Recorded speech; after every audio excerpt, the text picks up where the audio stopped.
ఏది అయినా ట్రై చెయ్యి ఆచి చికెన్ మసాలా. ఆంధ్రప్రదేశ్లో ఎమ్మెల్సీ పదవుల రేసు మొదలైంది. గతంలో గవర్నర్ కోటాలో ఎన్నికైన ఇద్దరు వైసీపీ ఎమ్మెల్సీల పదవీ కాలం ఈ నెలలోనే ముగియబోతోంది. ఇప్పుడు 2 పదవులు టీడీపీ కోటలోకి వెళ్లనున్నాయి. ఈ పదవుల భర్తీపై తెలుగుదేశం పార్టీలో నువ్వానేనా అన్నట్లుగా పోటీ సాగుతోందా? ఉత్తరాంధ్ర నుంచి కీలక నేతలు రేసులో ఉండడంతో ఎమ్మెల్సీ పదవులు ఎవరికి దక్కుతాయనేది ఇంట్రెస్టింగ్ గా మారిందా? మరి సీఎం చంద్రబాబు ఏ నేత వైపు మొగ్గు చూపిస్తున్నారో చూద్దాం.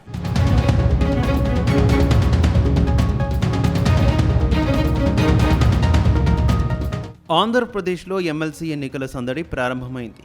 గవర్నర్ కోటా కింద ఎన్నికైన ఇద్దరు సభ్యులు ఈ నెల 28న పదవీ విరమణ చేయబోతున్నారు.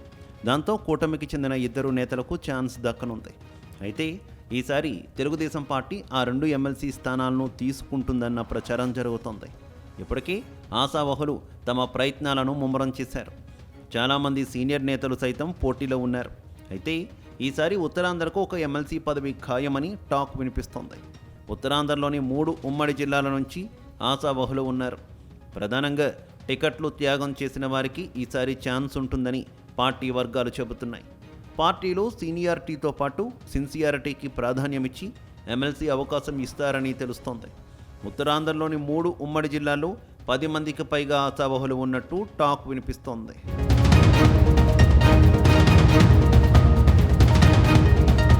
ఇక ఉత్తరాంధ్ర అంటేనే ఎక్కువగా బీసీలకే కేర్ ఆఫ్ అడ్రస్. అందుకే ఆ 2 ఎమ్మెల్సీలో ఒక పదవిని ఉత్తరాంధ్రకు చెందిన బీసీ నేతకు ఇస్తారని తెలుస్తోంది.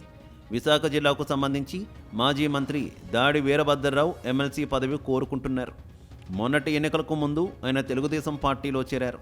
గతంలో ఎమ్మెల్సీ పదవిని రెన్యువల్ చేయలేదని చెప్పి 2012లో వైసీపీలో చేరారు.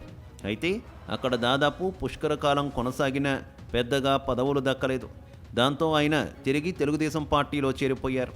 అయితే పార్టీలో చేరిక సమయంలోనే ఎమ్మెల్సీ పదవి ఇస్తామన్న హామీతోనే ఆయన చేరినట్టు అప్పట్లో ప్రచారం నడిచింది. దీంతో ఈసారి ఆయనకు ఛాన్స్ ఉంటుందని ప్రచారం సాగుతోంది. ఇంకోవైపు మాజీ ఎమ్మెల్యే గండి బాబ్జీ పేరు కూడా వినిపిస్తోంది. ఆయన సైతం మొన్నటి ఎన్నికల్లో టికెట్ ఆశించారు. పైగా బీసీ నేత కావడంతో ఆయనకు ఛాన్స్ ఇస్తారని విశాఖ పొలిటికల్ సర్కిల్స్లో ప్రచారం సాగుతోంది.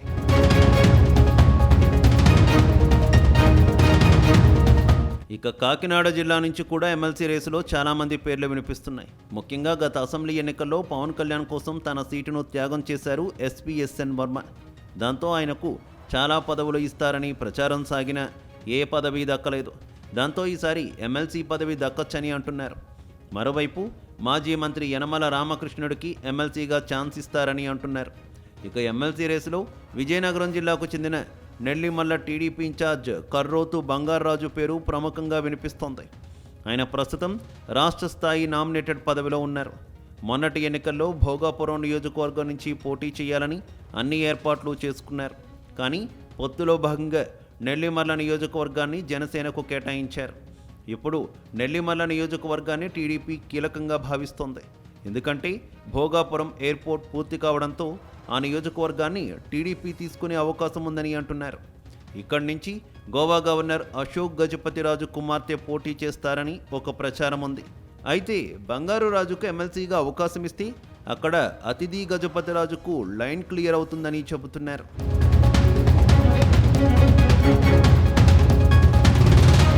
మరోవైపు శ్రీకాకుళం జిల్లా నుంచి తూర్పు కాపు సామాజిక వర్గానికి చెందిన కలమట వెంకటరమణ ఎమ్మెల్సీ రేసులో ఉన్నట్టు తెలుస్తోంది. మొన్నటి ఎన్నికల్లో పాతపట్నం టికెట్ త్యాగం చేశారు. కొత్త నేత మామిడి గోవిందరావుకు టికెట్ లభించగా ఆయన గెలుపు కోసం కృషి చేశారు. అందుకే తనకు ఎమ్మెల్సీ పదవి ఇవ్వాలని ఆయన కోరుతున్నారు. ఇలా ఉత్తరాంధ్ర నుంచి ఎమ్మెల్సీ పదవుల కోసం గట్టి పోటీ ఉంది.